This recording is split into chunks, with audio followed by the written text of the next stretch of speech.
In dealing with the media, both the traditional media and the garden writer media, certainly the two-way communication is something you strive for. It's not something you always attain, sometimes because they're just too busy, sometimes, honestly, sometimes because you're too busy. But and then sometimes because they stay reserved off of you because reporters feel that they are reporting the news and don't want to be part of creating the news. And if you build that relationship too closely, then, it can, in their opinion, sometimes obstruct their objectivity. So, we really end up doing both one-way and two-way. The two-way is great. It's very fulfilling when the two-way happens and comes to fruition and your message comes through in their articles and in their publications as clearly as you want it to.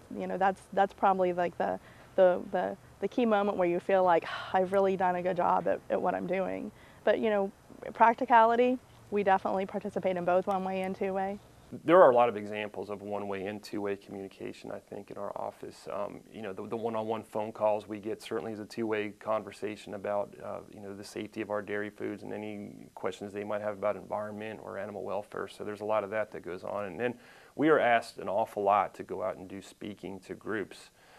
And, we're very proud to get in front of the Florida Dietetic Association, for example, which is an organization that has, I think, 400 members of health professionals throughout the state of Florida, and that's a great way for us to get in front of those groups and tell our story and tell our message of the wholesomeness of dairy foods.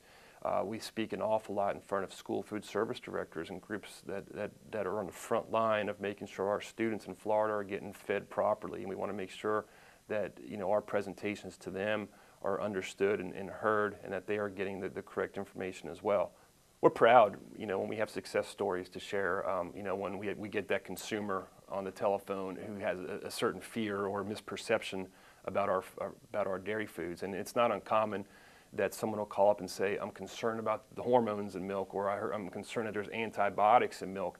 And you're able to have a great conversation with that person and talk them through the whole process and let them know that milk is really the most highly tested food source we have in this country. There's no other food source is as stringently tested as milk. So it brings me a lot of satisfaction to be able to explain to somebody, what it takes to get that milk from the farm and all the testing it goes through.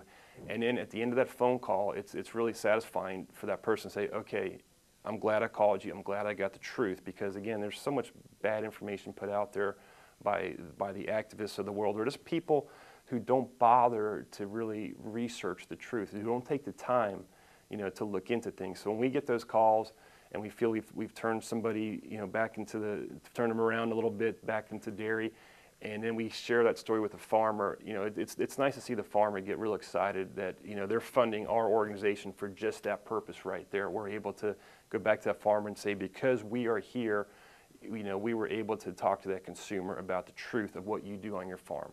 FFVA does employ both methods of communication. A lot of it is one way. Both are important. We are disseminating information to our members in a one-way fashion with a variety of tools. We have our newsletter, we have our monthly e-magazine, member bulletins. So we're communicating in a one-way fashion about issues that are important to them, things that we're doing on their behalf. But it's also very critical to have that two-way interactive communication. We want to hear from them about what's important to them.